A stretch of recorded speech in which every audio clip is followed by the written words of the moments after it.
అమరావతి రాజధాని ఏకైక రాజధానిగా గెజెట్ వచ్చింది. దాన్ని ఎలా చూస్తారో ఒక విజయవాడ వాసిగా మీరు నిజంగానే మన రాష్ట్రానికి రాజధాని అమరావతిగా కొనసాగిద్దని మీరు భావిస్తున్నారా? డెఫినెట్గా అందులో రాజధాని కొనసాగి గెజెట్లో వచ్చిన తర్వాత ఏంటంటే దాన్ని ఏదో మార్పు చేస్తామని చెప్పేసి జగన్మోహన్ రెడ్డి చెప్తున్నాడు. మేము వచ్చిన తర్వాత నెక్స్ట్ అవన్నీ కూడా మేము ఇప్పుడు అసెంబ్లీలోనూ శాసనసభలో కూడా శాసనసభలోనూ తర్వాత లోక్సభలో కూడా ఏది ఆమోదం అయితే మేము తిరిగి మేము మళ్ళీ మేము ఆమోదించుకుని మరి కొత్త రాజధాని కింద మేము ట్రీట్ చేయమనే పద్ధతిలో జగన్మోహన్ రెడ్డి పిచ్చి ప్రలాపనలు చేస్తున్నాడు. అది చాలా ప్రాసెస్ ఉంటుంది. ప్రాసెస్లో ఆమోదం పొందిన తర్వాత కానీ అది లోక్సభలో తర్వాత రాష్ట్రపతి ఆమోదం పొందాలి. అది ఆమోదం పొందకుండా అది ఏదో నార్మల్గా చెప్పేసేసి పద్ధతిలో అయితే అది అయ్యే కార్యక్రమం కాదు. అది అంటే ఇక్కడ మనం మెజార్టీ ఉంటే అయిద్దని అనుకున్నాం, సపోజ్ అయిద్దని అనుకున్నాం. కానీ రాష్ట్రపతి ఆమోదం మొదలు పడాలంటే కంపల్సరీ న్యాయశాఖ వెళ్ళాలని పరిస్థితి. న్యాయపరమైన చిక్కులు మళ్ళీ ఎరేజ్ అవుతాయి కదా దీంట్లో. డెఫినెట్గా న్యాయమైనటువంటి చిక్కులు డెఫినెట్గా ఎదురవుతాయి. వాళ్ళు అంత ఈజీ కాదు, ఏదో చెప్పినంత పద్ధతిలో ఏదో చెప్పేసేసి రాష్ట్రపతి ఆమోదం పొందింది కాబట్టి తిరగరాయడానికి మాకు కూడా అవకాశం ఉంటుంది అనే పద్ధతిలో ఏదో మాట్లాడుతున్నాడు. ఈయన రాష్ట్రపతి అవుతారంటారా ఆమోదం పొందడానికి? రాష్ట్రపతి అవడానికి హాస్యాస్పదమైన మాటలు మాడుతున్నారండి, అసహ్యమైనటువంటి మాటలు మాడుతున్నారు, హాస్యాస్పదమైనటువంటి మాటలు మాడుతున్నారు తప్పితే ఇవి జరిగే కార్యక్రమాలు కాదు అవి. ఒకసారి ఎందుకంటే అక్కసు అనేది బయటికి వెల్లడిస్తున్నాడు. ఎందుకంటే ఇప్పుడు ఎట్లా గెజిట్లో వచ్చేసిన తర్వాత అది మార్చడం ఇట్ ఈజ్ నాట్ ఈజీ. కాబట్టి ఏంటంటే ఏదో పిచ్చి ప్రలాపనలో తర్వాత వాళ్ళ ద్వారా వాళ్ళ నాయకుల ద్వారా ఏవో ఇవన్నీ చెప్పిస్తున్నాడు తప్పితే అవి జరిగే పని కాదు. అసలు అప్పుడు ఇది రాజధాని మార్చడం అనేది అతని వల్ల కాదండి అది. మరి అంటే ఇన్ని రోజులు వాళ్ళ నాయకులు కూడా ఇప్పటికీ మాట్లాడుతున్నారు, 3 రాజధాని అనే కాన్సెప్ట్ మాట్లాడుతున్నారు. మరి జగన్మోహన్ రెడ్డి గారు 3 రాజధాని కాదు మావిగాని అని చెప్పి కొత్త పల్లవి అందుకున్నాడు. అంటే వాళ్ళ పార్టీలోకి 3 రాజధాని అనే కాన్సెప్ట్ ఎగిరిపోయిందంటారు, లేకపోతే ఇంకా 2 వర్గాలుగా చీలిపోయి ఉన్నారంటారు? 3 రాజధానులు అంటే అతను మొట్టమొదటి 3 రాజధానులను పెట్టిన తర్వాత అతనే అసెంబ్లీలో విరమించేసుకున్నాడు. అది 3 రాజధానులు పెట్టన్న పద్ధతిలో చెప్పేశాడు. అది ఇంకా 3 రాజధానులు కాదని మావి గన్ను కాదు, ఇంకో గన్ను కాదు, ఇంకో ఏ గన్ను అయినా సరే ఇవన్నీ పిచ్చి ప్రలాపనలు తప్పితే ఇవి కార్యరూపంలో అనేది దాల్చడం అనేది జరగదు. అంటే మరి ఉత్తరాంధ్ర నాయకులు ఏమైనా కొంతమంది ఇప్పటికీ మాట్లాడుతున్నారు, అమరావతి మా రాజధాని కాదు, మాకు వైజాగ్ రాజధాని అని అంటే మాట్లాడుతున్నారు. మరి వాళ్ళ నాయకుడు అన్న మావిగాని అని చెప్పి ఇంకో ప్రాంతం పేరు చెబుతా ఉన్నాడు. అసలు మావిగాని అన్న దాంట్లోనే ఇప్పుడు మరి మిగతా వాళ్ళు విశ్లేషించారని నాకు తెలియదు. అసలు మావిగాని అసలు పేరు ఎలా వచ్చింది మీరు ఏంటంటే మచిలీపట్నం డివైడ్ చేసుకుంటున్నాడు. మచిలీపట్నం తర్వాత విజయవాడ, మచిలీపట్నంలో తీసుకోమంటున్నాడు అక్కడ. ఇప్పుడు తర్వాత ఏంటంటే విజయవాడలో తీసుకోమంటున్నాడు, గుంటూరులో గన్నం తీసుకోమంటున్నాడు. అసలు మావిగన్ అనేది తప్పు. ఇప్పుడు అక్కడ మీకు మచిలీపట్నం వచ్చినప్పుడు మా దీర్ఘం లేదు, అక్కడ మవిగన్ అవ్వాలేదు. అంతేగాని మావిగన్ అనేది కొత్త రూపం దాల్చుతున్నాడు తప్పితే ఏదో కొత్తగా పిచ్చి ఇప్పుడు నోటుకు వచ్చి మాట్లాడుతున్నాడండి. ఎందుకంటే ఆ ఫ్రస్ట్రేషన్లో ఉన్నాడు. ఇప్పుడు అమరావతి మనకి గెజిట్ దాంట్లో అయిపోయింది కాబట్టి అది కూడా ఏంటంటే ఇక మనకి ఫర్దర్గా మనం దీన్ని ఏమి చేయలేనటువంటి ఫ్రస్ట్రేషన్లో ఏదో పిచ్చి ప్రారంభంలో పేరుతున్నాడు. కానీ అది భవిష్యత్తులో ఇక రాజధాని పర్మనెంట్గా రాజధాని అనేది మనకి అమరావతి రాజధానిగా ఉండబోతుంది. ఇక్కడ బొత్స కూడా మాట్లాడుతూ ఉన్నాడు కదా, వాళ్ళ నాయకుడు బొత్స కూడా అమరావతి రాజధాని అయితే మాకు అభ్యంతరం లేదని ఆయన మాట్లాడుతూ ఉన్నాడు. ఒక పక్కన మాట్లాడుతూ ఇంకో పక్క మేము ఉత్తరాంధ్రకి మాకు అభివృద్ధి జరగాలని కోరుతా ఉన్నాడు. ఒక పక్కన కట్టాలిగా మేము వస్తే కట్టమని చెప్పి అంటాడు. ఈ రకమైన ధోరణి ఎలా చూడుతుంటారు వైసీపీ నాయకులు? అసలు వాళ్ళ మాటలు మనం పట్టించుకోవాల్సిన అవసరం లేదండి. దాని ఊరికి డిబేట్లు వాటిలో చర్చలు చర్చలు దాన్ని బట్టి మాట్లాడుతున్నారు తప్పితే అసలు వాటి మాటలని మనం పట్టించుకోవాల్సిన అవసరం లేదని. మళ్ళీ ప్రాంతీయ విభేదాలను సృష్టించే అవకాశం ఉందంటారా? డిఫరెంట్ వాళ్ళు అదే పని అండి. అది మొత్తం నుంచి వచ్చిన దగ్గర నుంచి వాళ్ళు అప్పుడు కాదు విపక్షంలో ఉన్నప్పుడు కూడా వాళ్ళు చేసే పని అదే. ఏదైనా కానీ ఈ 3 సంవత్సరాల్లో కూడా దాన్ని అల్లకల్లోలం చేసిన తర్వాత జనాల్లో కొద్ది మార్పు తీసుకురావాలి, తర్వాత మన వైపు తిప్పుకోవాలన్న ఆలోచనలు ఉన్నారు తప్పితే అసలు ఏమాత్రం దీంట్లో కార్యరూపం అనేది దాల్చదండి. అది అంటే మీరు ఆ మాట అంటున్నారు కానీ మేము వస్తే కడతాము, మేము వస్తే చేస్తామని గతంలో 3 రాజధాని విషయంలో కూడా చెప్పారు. ఇప్పుడు అటకెక్కించిన పరిస్థితి కదా, దాన్ని ఎలా చూడొచ్చంటారు? సరే, ఇప్పుడు ఈ రాజధాని కట్టడం అంటే ఇప్పుడు నువ్వు 5 సంవత్సరాలు నీ పరిపాలనలో ఉన్నప్పుడు టైంలో 2019-24 ఉన్న టైంలో నువ్వు ఏం చేసావు? నువ్వేం చేసావు? నువ్వు ఏమైనా చేసావు? దాని అభివృద్ధి ఏమైనా చేసావు? నువ్వు దాచుకోవడానికి నువ్వు చేసిన ప్రక్రియలు తప్పితే జనాల్ని ఎలా హింసించాలి అవే ధ్యాసలో ఉన్నావు తప్పితే నువ్వు అసలు నువ్వు దాని మీద ఒక ఇటుకరాయి అనేది నువ్వు అమరావతి కోసం అనేది ఒక ఇటుకరాయి వేయలేదు నువ్వు ఇంతవరకు వేయలే. అప్పుడు ఆ టైంలో వేయలే నువ్వు. కాబట్టి ఏంటంటే ఇది జరిగే పని కాదండి ఇది. ఎందుకంటే ఊరికే ఏదో మీరు మాట్లాడుతున్నారు రకరకాల ఏవో కొత్తవి ఇప్పుడు ఒక కార్యక్రమం అయిపోయింది. రాజధాని అనేది పర్మనెంట్గా గెజిట్లో ఇచ్చేసిన తర్వాత అది నువ్వు మార్చడానికి ప్రయత్నం చేయడం అనేది ఇట్ ఈజ్ నాట్ ఈజీ. ఎందుకంటే 11 పార్టీల మద్దతుతో కూడినటువంటిది అది అమరావతి మన గెజిట్లో ఇవ్వడం జరిగింది. రాజధాని కింద ఇచ్చేశారు. నీకు ఆ టైంలో ఉన్న టైంలో తర్వాత నువ్వు మద్దతు ఇవ్వాలన్నా కూడా ఇది ఒకసారి గెజిట్లోకి వెళ్ళిన తర్వాత ఇది మళ్ళీ అది ప్రక్రియ అనేది అది అంత తొందరగా సులభంగా అయినటువంటి ప్రక్రియ కాదు అది. అంటే ఇక్కడ మనం చూసుకుందాం, ఆయన చెప్పినట్టుగా 110 కిలోమీటర్ కారిడార్ అనౌన్స్ చేశాడు. ఆయన మా కారిడార్ అని ఆయనే చెప్తా ఉన్నాడు. అంటే ఇప్పుడు మనం చూస్తే ఏంటది గుజరాత్ టు నోయిడాకి సంబంధించిన కారిడార్ ఒకటి చూసాం. దానికి ఇప్పటికి ఇంకా డెవలప్ అవుతానుంది. దాన్ని కడతానికి కొన్ని వందలకు వేల కోట్లు ఖర్చు అవుతుంది. మరి ఈయన చెప్పిన కారిడార్కి ఎంత ఖర్చు అవుతుంది అంటారు? ఎంత ఖర్చు అవుతుందంటే ఇప్పుడు వీళ్ళు చెప్పిన దానికి 2 లక్షల కోట్లు ఎంతో చెప్తున్నారండి వీళ్ళకి. అమరావతికి సంబంధించిన అంశం మీద చెబుతున్నాడు 2 లక్షల కోట్లు. 2 లక్షల కోట్లు అని చెబుతున్నాడు. ఇప్పుడు 110 కిలోమీటర్లు ఉన్న దానికి ఎంత కట్టాలంటే దానికి ఒక ఎస్టిమేషన్ లేదేం లేదు. నోటుకు వచ్చింది ఏదో మనం చెప్పేసేయాలి, ఒక అంకి చెప్పేయాలనే పద్ధతిలో చెబుతున్నాడు తప్పితే అసలు దానికి ఎంత ఖర్చు అవుతుందని తరగే తెలియదు అసలు. అంటే ఫస్ట్ టైం 30 కోట్లు అన్నాడు, 30,000 కోట్లు అన్నప్పుడు 20,000 కోట్లకు వచ్చేసాడు ఏందండి సడన్గా? 20,000 కోట్లు అంటే చెబుతున్నా కదండి, మాట అతనికి ఒక అంకె అనేది ఒక ఫిగర్ చెప్పేస్తున్నాడు, ఏదో చెబుతున్నాడు.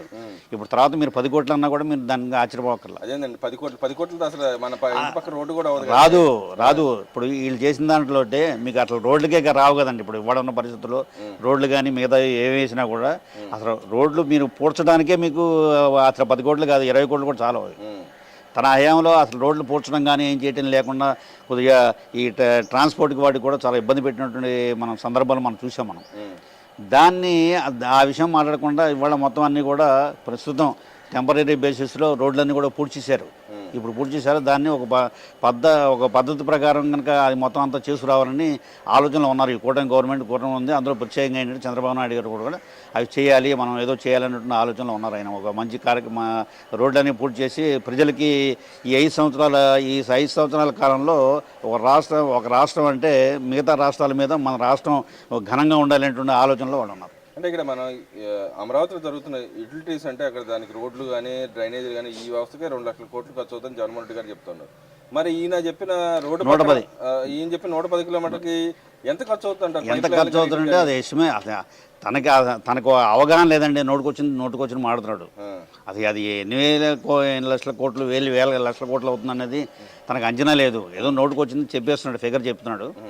దాని ప్రకారం ఏదో చేస్తున్నాడు తప్పితే ఒక అవగాహన లేనటువంటి మాటలు, అవన్నీ అవగాహన లేని మాటలు, పిచ్చి మాటలు మాట్లాడుతున్నాడు. అంటే ఇక్కడ మనం చూసుకుంటే ఇంకా అయిపోయింది, 2.5 సంవత్సరాలు అయిపోయింది. ఇంకేంది 1 సంవత్సరం తర్వాత నేను ప్రజలోకి వస్తాను, నేను వచ్చేసి పాదయాత్ర చేస్తే సినిమా చూపిస్తా అని చెప్పి మాట్లాడుతూ ఉన్నాడు. సినిమా చూడటం కదా, పాదయాత్ర చేయడానికి అతనికి అర్హత లేదండి. అతనికి బయటకు వచ్చి చెప్పడానికి కిందసారి పాదయాత్ర చేసిన తర్వాత మద్యం అతను నిషేధం చేస్తాడు, అది చేయలేదు.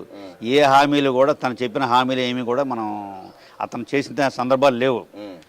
ఇప్పుడు ఏ విధంగా అతన్ని ప్రజలు నమ్ముతారు? అసలు నమ్మడానికి ఏమాత్రం అవకాశం లేదు. అసలు పాదయాత్ర కూడా సరిగ్గా అతను చేస్తానన్నా కూడా జనాలు చేయనీరు. అసలు పాదయాత్ర కూడా రావడానికి ధైర్యం అతనికి ఉండదు. ఎందుకని అంటారు? ఎందుకంటే అతను తన గవర్నమెంట్లో ఉన్నప్పుడు 2019-24లో ఉన్నప్పుడు అతను చేసింది ఏం లేదు, చేసింది లేదు.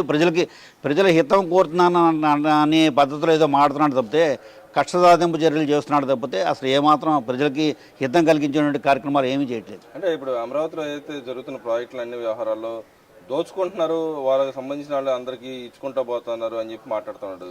నువ్వు చేసిన పని దానికి నువ్వు ఏదైతే నువ్వు చేశావో అదే అవతల వాళ్ళ మీద రుద్దడానికి ప్రయత్నం చేస్తున్నావు తప్పితే అసలు అవతల వాళ్ళు దోచుకోవడానికి కాదు.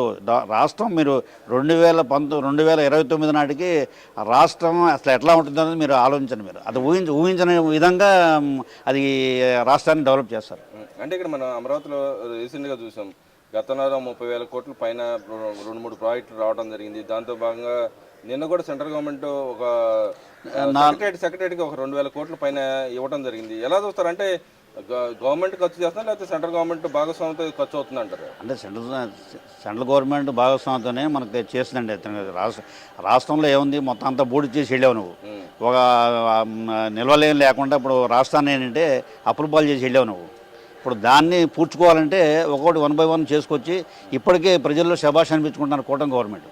మరి అదేవిధంగా చూసుకుంటే ఇక్కడ నిన్న అయితే వీళ్ళు హడావుడి చేస్తున్నా మా వైఎస్ఆర్సీపీ మహిళని ఇలా కించపరుస్తారని చెప్పి ఏబిఎన్ రాధాకృష్ణ మీద పార్టీ ఆఫీసుల మీద దాడి చేయడాన్ని ఎలా చూస్తారు? నిజంగానే ఏబిఎన్ రాధాకృష్ణ గారు వాళ్ళని కించపరిచారంటారు? అసలు కించపరచడం అంటే ఆయన ఒక కూటమి గవర్నమెంట్గా చంద్రబాబు నాయుడు ఏంటి, పవన్ కళ్యాణ్ ఎవరినైతే వాళ్ళని ఒక తప్పు అనేది ఏదైనా ఉంది వాళ్ళ విషయంలో తప్పుగా మాట్లాడారంటే ఆయన అందరినీ కూడా విమర్శిస్తాడు.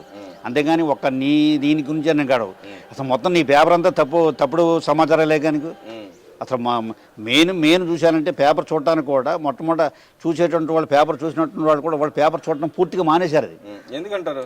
ఎందుకంటే అసలు అందులో తప్పుడు రాతలు తప్పితే అందులో సరైన మాట అనేది లేదు. ఒక మంచి చేసినప్పుడు నువ్వు మంచి చేశారు అనేటువంటి విషయం అనేది నువ్వు ప్రజలు నువ్వు నీ పత్రిక ద్వారా నువ్వు తెలియజేయాల్సిన అవసరం నీకుంది.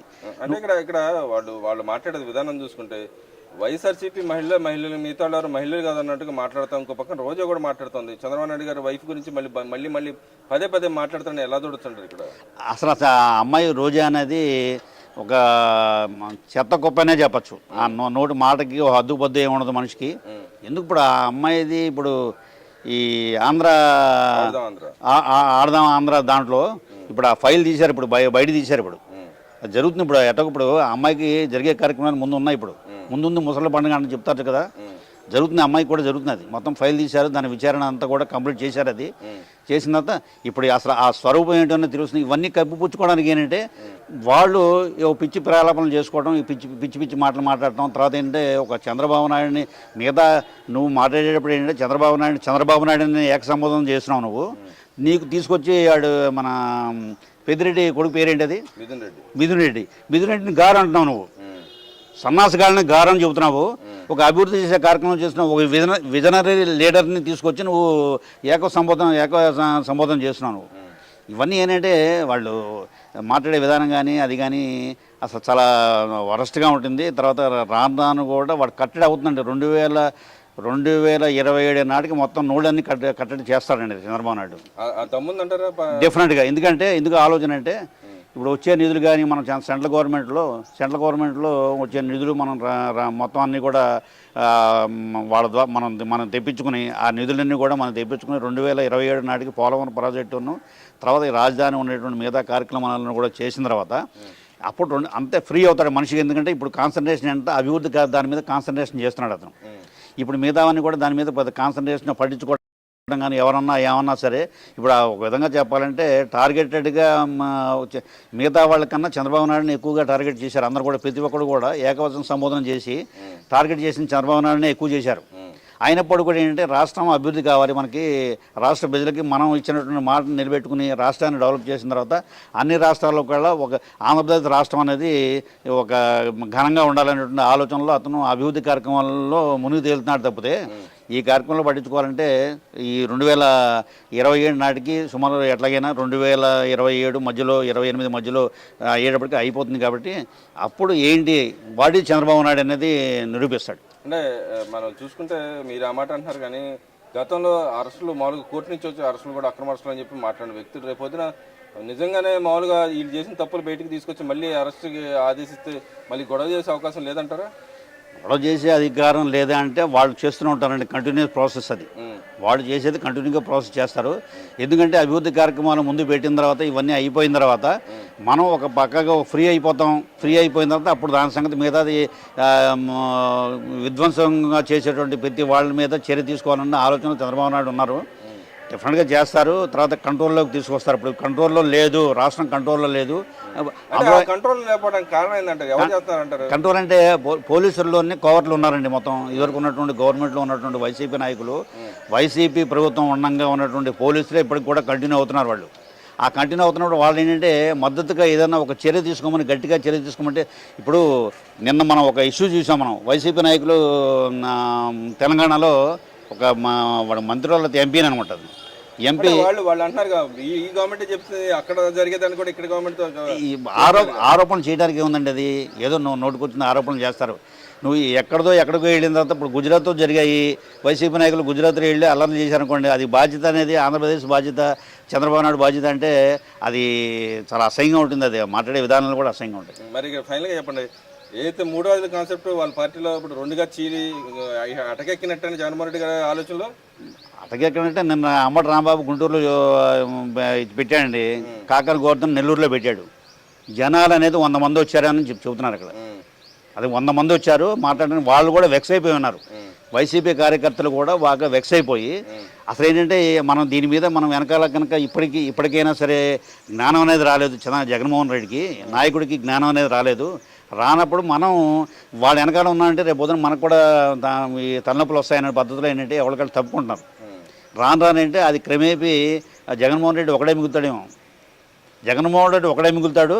లేకపోతే ఏంటంటే డబ్బా కొట్టేటువంటి ఉన్నాడు చూడండి, చండారుడు ఉన్నాడు చూసారా అంబటి రాంబాబు, ఈ కాకాని గోవర్ధన్ రెడ్డి మింగేశారు కదా ఆ కోట్ల దాంట్లో ధాన్యం దాంట్లో మింగేసి, ఈ పేరు నాని కూడా నేను ఆడు కూడా ఇష్టమైంది ఆ వేణుగోపాల స్వామి దగ్గరికి వెళ్ళి వాడు ఆశీర్వచనాలు తీసుకుంటాడు.